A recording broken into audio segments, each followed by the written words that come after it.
রক্ত চোখের সামনে নেমে আসে সেহেরানের, কান ঝাঁঝা করে ওঠে, তবুও সে দাঁত চেপে ঘুরে দাঁড়ায়। আর তখনই দেখে অ্যালেক্স আর তার পাশে রফিক খান দাঁড়িয়ে আছে। রফিক ঠোঁটের কোণে বক্র বিদ্রুপ মাখা হাসি টেনে আনে, চোখে জমে ওঠে হিংস্র দীপ্তি। গলায় বিষ ঢেলে সে বলে ওঠে, হিরোর মতো বউকে বাঁচাতে এসেছিস নাকি? এক মুহূর্ত থামে, তারপর কণ্ঠে নৃশংস উল্লাস, কিন্তু কোনো লাভ নেই। তোদের দুই ভাইয়ের সামনেই তোদের পান পাখিটাকে আমরা সবাই মিলে ছিঁড়ে খাবো, ঠিক যেমন করে 11 বছর আগে আমি আর আলফি। সে পাশের দিকে তাকিয়ে ঠোঁট ঠোঁট চাটে। মানে অ্যালেক্স, একদম এইরকম একটা মুহূর্তে সায়রাকে খুব আদর করেছিলাম। মেয়েটা অসুস্থ ছিল ঠিকই, কিন্তু তেজ এক চুলও কমেনি। ঠান্ডা হাসি আরো গাঢ় হয়, তবে সায়রাকে অভিযোগ জানানোর কোনো সুযোগ কিন্তু আমরা দিইনি। চোখ ঘুরিয়ে আলফির দিকে তাকিয়ে কুটিল স্বরে যোগ করে, কি বলো আলফি? এদিকে পেছন থেকে ইউভানকে ওরা বেঁধে ফেলেছে, কিন্তু এই কথাগুলো যেন তার শরীরের প্রতিটি শিরা উপশিরায় বিষ ঢেলে দেয়। ক্রোধে দেহ কেঁপে ওঠে, বাঁধন ছিঁড়ে ফেলতে চায়, ফেটে পড়া গলায় চেঁচিয়ে ওঠে, কুত্তার বাচ্চা! দাঁত চেপে ধরে চোখে আগুন জ্বলে বলে, একবার আমার শরীরে এই বাঁধন খুলে দে বলছি, দেখবি কিভাবে তোর শরীরের প্রতিটা অংশ আলাদা আলাদা করে ফেলি। শ্বাস নিতে ভুলে গিয়ে গর্জে ওঠে, খুলে দে বলছি। একবার ছাড়া পেলে তোদের কাউকেও বাঁচতে দেব না, কাউকেই না। অ্যালেক্স উপহাসে ঠোঁট বাঁকায়, পরক্ষণে অট্টহাসিতে ফেটে পড়ে সে। হাসিতে কোনো আনন্দ নেই, আছে কেবল হিংস্র তৃপ্তি। সেই সুযোগটা আর তুমি পাবে না ইউভি বেটা। হাসি থামিয়ে প্রতিটি শব্দে বিষ মিশিয়ে বলে, তার আগেই তোর জন্য অপেক্ষা করছে আরো একটা সারপ্রাইজ। একটু থামে, সেলিনার দিকে তাকিয়ে চোখে ঝিলিক দেয় কুটিল আনন্দ। এতক্ষণে নিশ্চয়ই তোর বউ বাচ্চাকে রোজা সরিয়ে দিয়েছে। ইউভান চেঁচিয়ে বলে, আমার বউ বাচ্চার কিছু হলে তোরাও এবার মরে যাবে, মনে রাখিস। মাদার ফাকারের জাত! অ্যালেক্স কণ্ঠ নামিয়ে বিদ্রুপের ধার বাড়িয়ে যোগ করে, তোর মায়ের কথা মতোই সেদিন সেহেরানকে তোরা মেরে ফেলা উচিত ছিল, কিন্তু কি করলি? আবেগে পড়ে পড়ি সুরক্ষার কথাটাই ভুলে গেলি। শেষ বাক্যটা ছুড়ে দেয় ছুরির মতো। এখন দেখ পরীর সঙ্গে কি কি ঘটে। মনে রাখিস, এর জন্য শুধু তোরা দুই ভাই নিজেরাই সম্পূর্ণ দায়ী।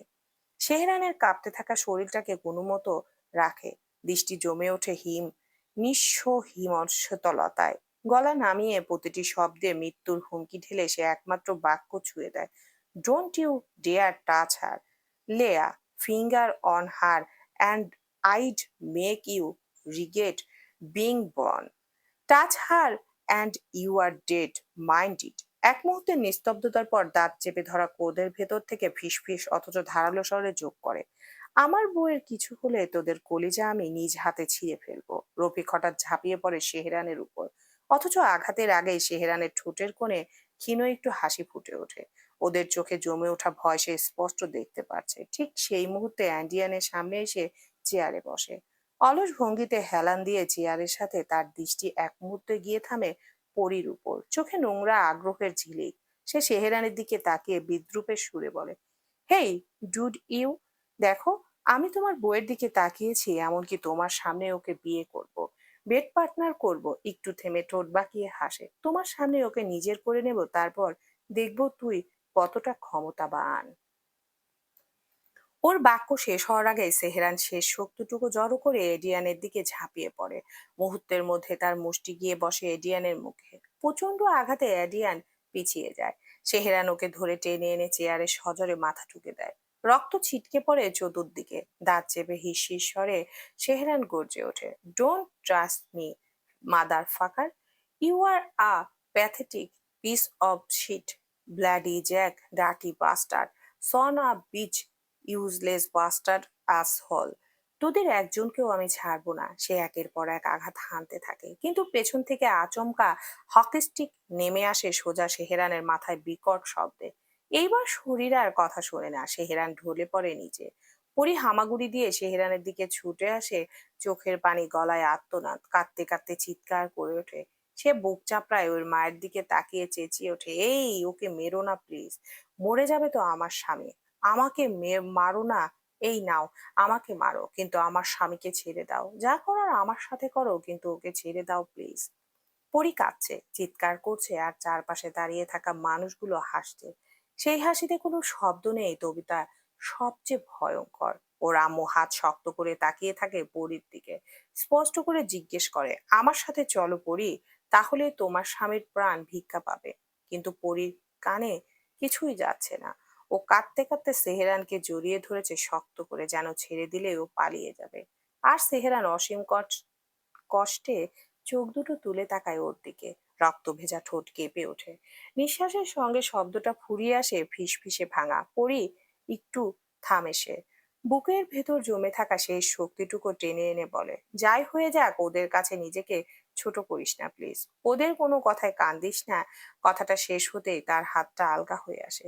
অ্যান্ডিয়া নির্বিকার গলায় বলে ওঠে, কণ্ঠে বিন্দুমাত্র তাড়াহুড়ো নেই। নেই কোনো সহানুভূতির ছায়া। চিন্তা করো না এসকে, ওর জন্য তোমাকে ভাবতে হবে না। হালকা হাসি ঠোঁটের কোণে। কারণ আমি তো আছি। শুধু তুমি কয়েকটা পেপারে সাইন করে দাও, তাতেই তোমার সব দায়িত্ব শেষ। পরিস্তব্ধ হয়ে তাকিয়ে থাকে ফ্লোরে পড়ে থাকা তার স্বামীর নিথর দেহের দিকে, যে রক্তে ডুবে আছে। তবু তেহরানের চোখ দুটো বন্ধ হয়নি। খোলা চোখে সে এখনো তাকিয়ে আছে শুধু পরীর দিকে। পরীর মনে হয় এই অসমাপ্ত আর্তনাদ শোনার মতো কেউ নেই। বুকের ভেতরে ভেঙে পড়ে সবকিছু। নিজেকেই দোষ দিতে থাকে বারবার, কণ্ঠ ভেঙে যায়। সেহেরান, সবকিছু আমার জন্যই হয়েছে। আমি বাসা থেকে বেরোলাম কেন? সবকিছু আমার জন্যই। দু হাত মেঝেতে আঘাত করতে থাকে সে বারবার, অনবরত। ইউভান আর সহ্য করতে পারে না বোনের এই আর্তনাদ। চোখের সামনে নিজের কিট্টুর এই অবস্থা দেখে সবকিছু একসঙ্গে তার ভেতরটাকে ছিঁড়ে ফেলে। ক্রোধে, যন্ত্রণায়, অসহায়তায় সে গর্জে ওঠে ওদের সবার দিকে চেঁচিয়ে, সায়রার সাথে যা করে পার পেয়েছিলি, ভাবিস না আমার বোনের সাথেও একই ঘটনার পুনরাবৃত্তি করতে দেব?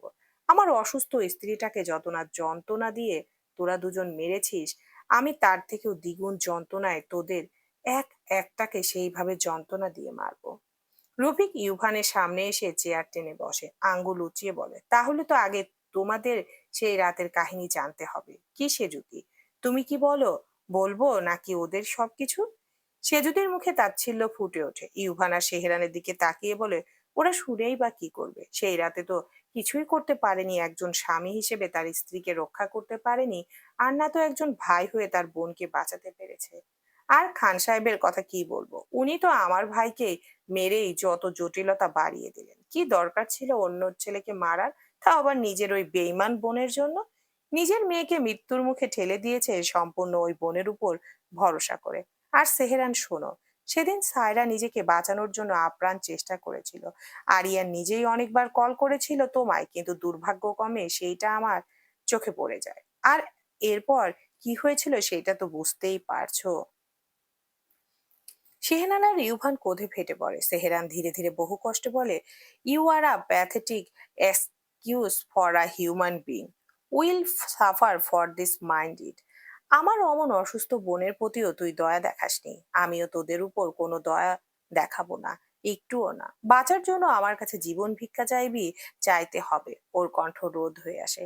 অ্যালেক্স দ্রুত ওর দুর্বল করতে বলে ওঠে, সায়রার শেষ নিঃশ্বাস নেওয়ার আগে কি বলেছিল শুনবে না? সে ওদের দিকে এগিয়ে এসেই ওদের সামনে হাঁটু গেড়ে বসে পড়ে। বলতে থাকে 11 বছর আগে সেই কালো অতীত। অতীতের নীরব স্মৃতিচিহ্নে 11 বছর আগে চৌধুরী বাড়ি। বদ্ধ ঘরটায় ভেতরে বাতাস ভারী হয়েছিল। একটা অদ্ভুত স্তব্ধতা, যেন আশপাশে সবকিছুই শ্বাস নিতে ভুলে গেছে। মেঝেতে বসেছিল সায়রা, হাঁটু দুটো ভাঁজ করে, পিঠ দেয়ালে ঠেকানো। নিজের 25 সপ্তাহের ফোলা উদরের উপর আলতো করে হাত বুলাচ্ছিল সে। ঠিক যেমন মানুষ ভয় পেলে অজান্তেই নিজের অস্তিত্বটা ছুঁয়ে দেখে, তেমন ভেতরে ভেতরে হিসেব কষছিল সে। কতটা সময় পেরিয়েছে, দিন নাকি রাত? এই ঘর থেকে বেরোনোর কোনো পথ কি আদৌ আছে? চোখ বন্ধ করলে ভেসে উঠছে একটার পর একটা ভয়ানক দৃশ্য। আরিয়ানের মুখ, ভাইয়ের মুখ, ডায়েরির পাতাগুলো, পরীর কথা। যদি ডায়েরিটা পৌঁছায় কাঙ্ক্ষিত হাতে, যদি কেউ পড়ে, তাহলে কি এই দুঃস্বপ্নটা শেষ হবে? হঠাৎ দরজার তালা খোলার শব্দে ঝাঁকুনি দিয়ে উঠল সায়রা। হৃদস্পন্দন যেন মুহূর্তেই গলায় উঠে এলো। দরজা খুলতে ও দেখতে পায় সামনে দাঁড়িয়ে আছে সেজুদি খান। আর এক মুহূর্ত ভাবেনি সায়রা, দৌড়া গেল মায়ের কাছে। নিজের শরীরের ভার, ফুলে থাকা ওদর কিছুই তখন আর টের পায়নি সে। কাঁদতে কাঁদতে সেজুদের বুকে এসে আছড়ে পড়ে। চোখ দুটো জল জল করছে আশায়, আবার ভয়ে। ভাঙা গলায় হাঁপাতে হাঁপাতে বলে উঠল, মা, মামুনি, তুমি এসেছো? পরী কি তাহলে ভাইয়ার কাছে আমার ডায়েরি পৌঁছে দিয়েছে? তুমি কি আমাকে নিয়ে যেতে এসেছো, তাই না মামুনি? বলে একটু থেমে গেল সে। গলার স্বর কেঁপে উঠলো আবার। ফুপিয়ে আমাকে আটকে রেখেছে জানো মামুনি। শেষ কথাটুকু আর ঠিক করে বেরোলো না মুখ থেকে। ঠোঁট কামড়ে ধরলো সায়রা। যন্ত্রণায় ঠোঁট ভেঙে লবণাক্ত পানি গড়িয়ে নামলো থুতনিতে। মায়ের দিকে তাকিয়ে আছে ঠিক ঠিক যেমন ডুবে যাওয়া মানুষ শেষবার তীরের দিকে একটু তাকায় বাঁচার আশায়। সেজুদি খান কিছু না বলেই শুধু তাকিয়ে রইল মেয়ের দিকে। দেখতে থাকে একটা গর্ভবতী মেয়ের অসহায় কান্না, যার ভয় শুধু নিজের জন্য না, ভেতরে বেড়ে ওঠা পানটার জন্যও। ঘরটা আবার নীরব হয়ে যায়, আর সেই নীরবতাটাই যেন সায়রার ভেতরে অজানা এক শঙ্কার জন্ম নিল। হাতটা ধীরে ধীরে নিজের উদরের উপর রাখলো সে। তার মনে হলো এই ঘরের ভেতর আরো তার অনাগত সন্তান কেউ নিরাপদ না। সেজুদি খান তখন আর কিছু না বলে ধীরে ধীরে সায়রার হাতটা ধরে। স্পর্শটা অস্বাভাবিক রকমের নরম, যেন সেই নরমের আড়ালে লুকিয়ে আছে অদৃশ্য ধারালো কিছু। ওকে বিছানায় বসিয়ে দেয়, তারপর মাথায় হাত বুলিয়ে দেয় মায়ের মতো করে। অথচ মায়ের না, ধীরে প্রায় ফিসফিস করে বলে, তোমার ফুপির সঙ্গে এমন করার পেছনে একটা কারণ আছে। তুমি কি জানতে চাও সায়রা? সায়রার বুকের ভেতর কেমন যেন মোচড় দেয়। এই কথাগুলো ঠিক সান্ত্বনার মতো শোনায় না, বরং সতর্ক বার্তার মতো শোনায়। তবু সে জানতে চায়। নিজের সঙ্গে এমন পাশবিক আচরণের কারণটা জানার অধিকার তো ওর আছে। ধীরে বলে, কি কারণ? সে যদি এবার ওর দিকে তীর্যক দৃষ্টিতে তাকায়, চোখে একটা অদ্ভুত দীপ্তি, যেন বহুদিনের ধরে জমে থাকা কোনো রহস্যর উপর থেকে পর্দা সরাতে চান। তার আগে যে তোমায় আমার সম্পর্কে জানতে হবে সায়রা। সায়রা হতভম্ব হয়ে কিছুক্ষণ তাকিয়ে থাকে মা নামক মানুষটার দিকে। সে এই কথার কোনো মানে খুঁজে পায় না। ধীরে বলে, তোমার সম্পর্কে এমন কি আছে যা আমার জানা নেই? সে যদি উঠে দাঁড়ায়, ঘরের ভিতর ধীরে হাঁটতে থাকে, পায়ের শব্দগুলো মেঝেতে আলতো স্পর্শ করে। একবার জানালার কাছে যায়, তো একবার দরজার দিকে, তারপর আবার ফিরে এসে ছায়রার সামনে দাঁড়ায়। এবার আর পাশ ফিরে নয়, সোজা চোখে চোখ রেখে বলে, আমি গরিব ঘরের মেয়ে ছিলাম। সংসারে তখন উপার্জনের ভার বলতে শুধু বাবা আর আমার বড় ভাইয়ের কাঁধে। ভাইয়া ভার্সিটিতে পড়তো, তবু বাবাকে সাহায্য করার প্রাণপণ চেষ্টা করত, নিজের স্বপ্নগুলোকে পাশে সরিয়ে। আরেকটা ভাই ছিল আমার, সেও ভার্সিটিতে পড়তো, কিন্তু দায়িত্ব কাকে বলে জানতো না। বাউন্ডুলে পালার মধ্যেই তার জীবন আটকে ছিল। আমি তখন সদ্য কলেজে ভর্তি হয়েছি। পড়াশোনার পাশাপাশি একটা এনজিওতে টুকটাক কাজ করতাম, নিজের খরচ নিজেই চালানোর জন্য, যাতে বাবার আর ভাইয়ের কাঁধে অন্তত একটু চাপ কমে। সেই সময় আমাদের এনজিওতে ফ্রান্স থেকে একজন স্যার এসেছিলেন, মিস্টার গ্যাব্রিয়েল রুশো। প্রথম আলাপে তার ব্যবহার আমাকে মুগ্ধ করেছিল। তিনি ছিলেন ভীষণ ভদ্র, পরিমিত। চোখে ছিল এক ধরনের শান্ত আভিজাত্য, যা প্রকাশ পায় না, অথচ গভীর টানে। এত বড় মাপের একজন মানুষ হয়েও তার মধ্যে বিন্দুমাত্র অহংকার ছিল না। প্রথম দিন থেকে আমার সঙ্গে তিনি বন্ধুত্বপূর্ণ আচরণ করতেন। সে জুটির ঠোঁটের কোণে তখন এক ফোঁটা ক্ষীণ হাসি ফুটে ওঠে। সে হাসি আনন্দ নয়, বহু পুরনো স্মৃতির ভারে চাপা। তিনি আবার বলতে থাকেন, ধীরে ধীরে কাজের ফাঁকে ফাঁকে আমাদের সখ্যতা বাড়তে থাকে। তিনি আমার সম্পর্কে সবকিছু জানতেন, আমার ঘর, আমার সীমাবদ্ধতা, আমার স্বপ্ন। আর তারপর থেকে প্রতিটি মুহূর্তে তিনি আমাকে আগলে রাখতেন, পড়াশোনা, কাজ, জীবন সব দিক থেকেই। শুধু সাহায্য নয়, তার মধ্যে ছিল গভীর স্নেহ, নিঃশব্দ যত্ন। এরপরে দিনগুলো আমার কাছে যেন স্বপ্নের মতো কাটতে শুরু করলো।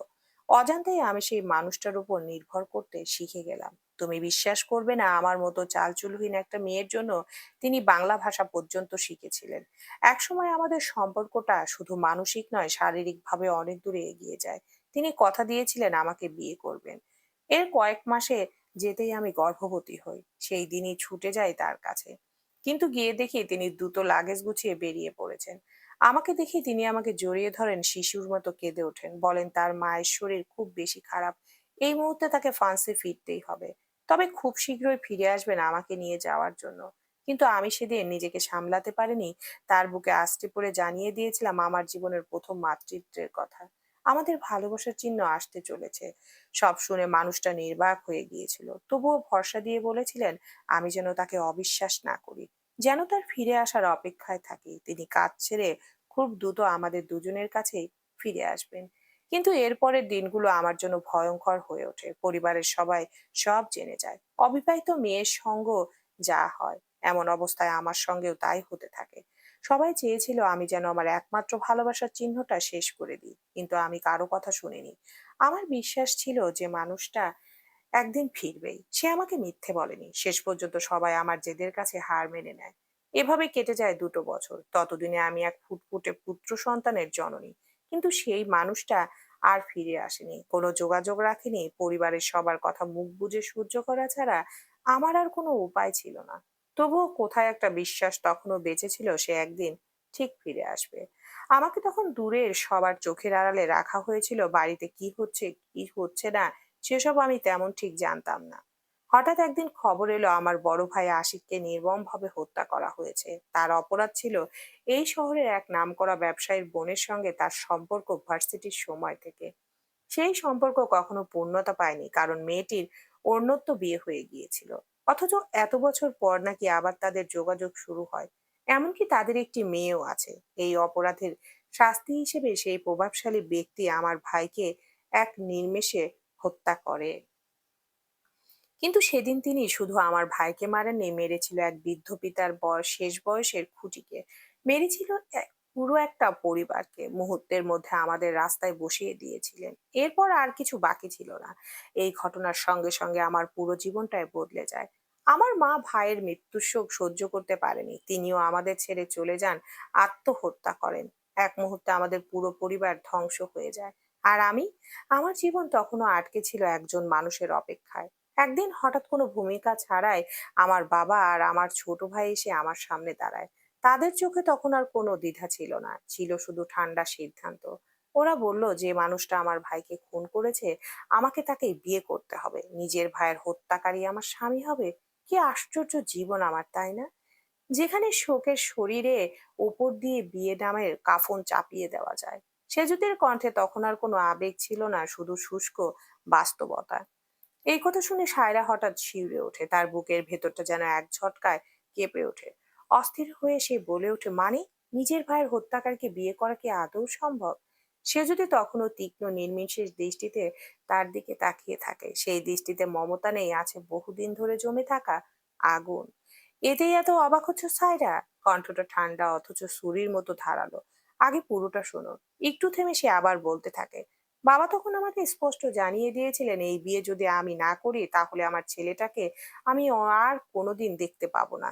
আমার বুকের ভেতরে একটা জীবিত অংশটুকু একমাত্র তারাও শেষ করে দেওয়ার হুমকি দিয়েছিল। তারা বলেছিল এই বিয়েটা নাকি অভিনয় মাত্র, কয়েকদিনের জন্য।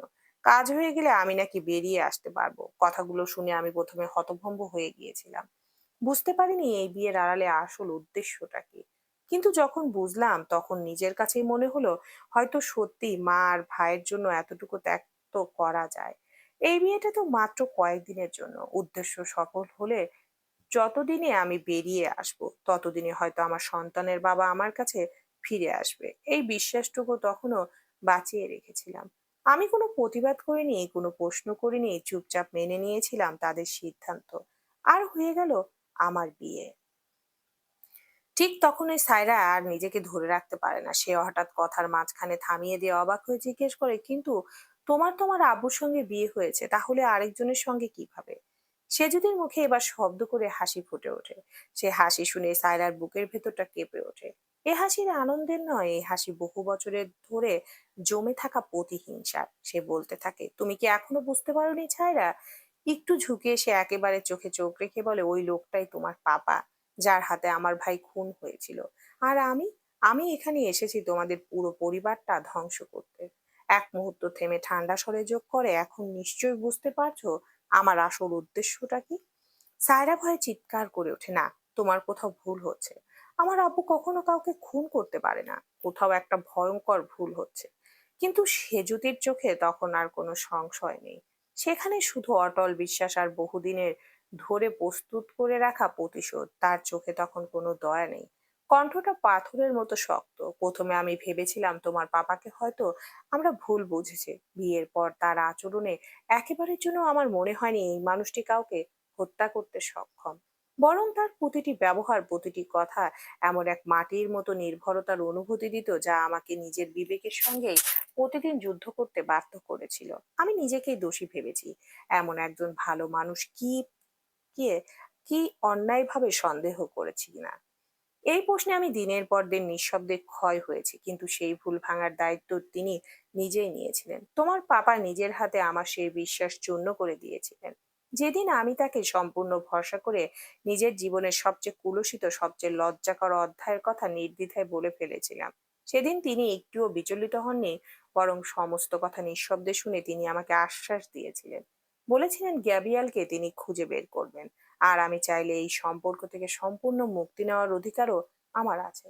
সেই মুহূর্তে তার আচরণে এমন এক নিঃস্বার্থতা ছিল, এমন এক মাটির মতো সহনশীলতা, যা আমাকে গভীরভাবে কৃতজ্ঞতায় নত করে দিয়েছিল।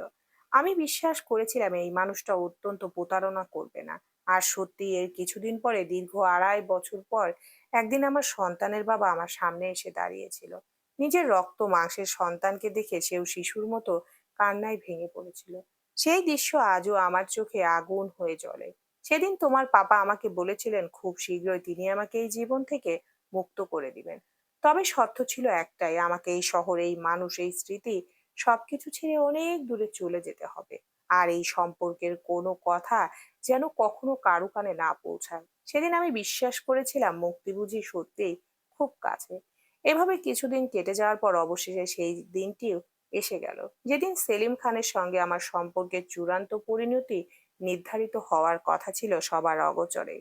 আদালতের কাঠগড়ায় ভেতরে আমি অপেক্ষা করছিলাম আমার সন্তানের জন্য আর তার বাবার জন্য। বুকের ভিতর তখন অদ্ভুত এক শূন্যতা, তবুও মনে হচ্ছিল আজ সব শেষ হবে, আজ মুক্তি আসবে। কিন্তু সময় গড়ালো, ঘড়ির কাঁটা একের পর এক নিষ্ঠুরভাবে ঘুরতে থাকলো, অথচ ওরা আর এলো না। আমি বারে বারে যোগাযোগের চেষ্টা করছি, ফোনে, বার্তা, পরিচিতদের মাধ্যমে, কিন্তু প্রতিটা প্রচেষ্টা গিয়ে ঠেকেছে নিস্তব্ধতার দেয়ালে। সেদিনের পর থেকে আর ওদের কোনো খোঁজ পাইনি আমি। যেন মুহূর্তের মধ্যে ওরা পৃথিবীর মানচিত্র থেকে মুছে গিয়েছিল। হঠাৎ একদিন অতি গোপনীয়তার সঙ্গে আমার হাতে এসে পৌঁছালো একটি চিঠি। চিঠির খাম খুলতে আমার আঙ্গুল কেঁপে উঠেছিল। আর পুরো লেখাটা পড়ে আমি স্তব্ধ হয়ে গিয়েছিলাম, কারণ সেটি ছিল গ্যাব্রিয়েলের হাতের লেখা। সেই চিঠিতে স্পষ্ট ভাষায় লেখা ছিল, তোমার বাবা তাকে নৃশংসভাবে গাড়ির নিচে চাপা দিয়েছিল। সে পানে বেঁচে গেলেও তার 2 পা চিরতরে হারিয়েছে। একটি মুহূর্তেই তার গোটা জীবন ভেঙে পড়েছিল। তাই, শুধু তাই নয়, সেলিম খান তাকে স্পষ্ট ভাষায় হুমকি দিয়েছিল গ্যাব্রিয়েল যেন খান পরিবারের সম্মান নিয়ে আর কোনো খেলায় না নামে। সেই ভয়, সেই আতঙ্ক থেকেই গ্যাব্রিয়েল আমাদের সন্তানকে নিয়ে নিজের দেশে পালিয়ে যেতে বাধ্য হয়েছিল। শুধুমাত্র একটি মাত্র কারণে, আমাদের ছেলেকে নিরাপদে রাখার জন্য। আর আমি, আমি সেই দিন থেকে সম্পূর্ণ নিঃস্ব হয়ে গিয়েছিলাম। তোমার বাবার তথাকথিত ভালো মানুষের মুখোশে সেদিন আমার চোখের সামনে সম্পূর্ণভাবে খসে পড়েছিল। আর তার কাছে আর কোনো প্রশ্ন করার প্রয়োজন ছিল না, কারণ গ্যাব্রিয়েলের চিঠিতে লেখা স্বীকারোক্তি ছিল আমার কাছে সবচেয়ে বড় প্রমাণ। আর তিনি যে ঠান্ডা মাথায় আমার ভাইকেও হত্যা করেছিল, সে বিষয়ে তখন আর এক ফোঁটাও সন্দেহ অবশিষ্ট ছিল না। সে যদি এক নিঃশ্বাসে কথাগুলো বলে থামলেন, কিন্তু সায়রার দিকে স্থির বরফ শীতল দৃষ্টিতে তাকিয়ে থেকে অত্যন্ত শান্ত অথচ ভয়ঙ্কর স্বরে আবার বললেন, এবার বলো তো তোমার পাপাকে ঠিক কি শাস্তি দেওয়া যায়। সায়রা তখন বুঝে যায় সে যদির কথার ভেতরে আর কোনো দ্বিধা নেই, কোনো সংশয় নেই। তবুও মানুষ শেষ মুহূর্ত পর্যন্ত একটু আশার কাছে ভিক্ষা চায়। ভাঙা শ্বাসে, কান্নায় জড়ানো কণ্ঠে সে একবার শেষ চেষ্টা করে বোঝাতে নয়, নিজেকে বাঁচাতে। মামুনি, আমি এখনো বলছি তোমার কোথাও বড় ভুল হচ্ছে। আমার আব্বু এমন মানুষ না। প্লিজ তুমি একবার আব্বুর সঙ্গে সরাসরি কথা বলো। প্লিজ মামুনি। তখন সব ভুল বুঝাবুঝি পরিষ্কার হয়ে যাবে। কথাগুলো বলতে বলতে তার গলা ভেঙে আসে। শব্দগুলো আর উচ্চারিত হতে চায় না, যেন বুকের ভেতরে আটকে যায়। কিন্তু সে যদি হঠাৎ থেমে যায়, তার চোখে তখন আর কোনো আবেগ নেই, শুধু জমাট বাঁধা দীর্ঘদিনের প্রতিশোধ। তিনি ধীরে অথচ কঠোর কণ্ঠে বলেন, আজ তোমার কোনো কথাই রাখতে পারবো না সায়রা। তুমি কোনোদিনও বুঝতে পারবে না নিজের চোখের সামনে মা আর ভাইয়ের নিথর শরীর পড়ে থাকতে দেখা কতটা যন্ত্রণাদায়ক। বুঝবে না নিজের দুধের শিশুকে দিনের পর দিন বড় হতে না দেখার যন্ত্রণা ঠিক কতটা নির্মম। বুঝবে না ভালোবাসার মানুষের সঙ্গে সারা জীবন একটা সুখের সংসার গড়তে না পারার আক্ষেপ কি ভয়ঙ্কর ক্ষত হয়ে বেঁচে থাকে। তিনি একটু থামেন, কণ্ঠ আরো শীতল হয়। আর এর থেকেও বেশি কষ্টের, প্রতিদিন চোখের সামনে সেই খুনিকে তার পরিবার নিয়ে সুখে সংসার করতে দেখা। এখন সময় এসেছে সেলিম খানকে তার প্রাপ্য যন্ত্রণা ফিরিয়ে দেওয়ার। আর সেই শাস্তি শুরু হবে তোমাকে দিয়ে। সে যদি ধারালো উম, দৃষ্টি ধারালো হয়ে ওঠে, কারণ তুমিই তো তোমার বাবা আর সেহরানের সবচেয়ে দুর্বল জায়গা। এই কথাটুকু যেন সায়রার বুকের ভেতর বজ্রঘাতের মতো আছড়ে পড়ে। সে ভয়ে পিছিয়ে যায়, শরীরটা কাঁপতে থাকে। 2 হাত নিজের ফোলা উদরের উপর চেপে ধরে সে কাঁদতে কাঁদতে ভেঙে পড়ে। কোনো মর্যাদা নেই, কোনো অহংকার নেই, শুধু পান বাঁচানোর আকুতি। ও মামুনি, প্লিজ এমন কিছু করো না। আমার বাচ্চাটার উপর একটু দয়া করো। তোমার যা করার আমার বাচ্চাটা দুনিয়াতে আসার পর করো। প্লিজ আমাকে ততদিন পর্যন্ত জীবনটা ভিক্ষা দাও, প্লিজ। কিন্তু সেজুতির চোখে এই আর্তনাদ কোনো অনুভূতি জাগায়নি। কান্না অনুনয় কিছুই তাকে স্পর্শ করে না। ঘরের ভেতর শুধু সায়রার ভাঙা শ্বাস আর অসহায় কান্নার শব্দ ভেসে আসে। আর তার সামনে দাঁড়িয়ে থাকা নারীটি, যার হৃদয় বহু আগেই প্রতিশোধের অন্ধকারে জমে পাথর হয়ে গেছে। চলবে ইনশাআল্লাহ।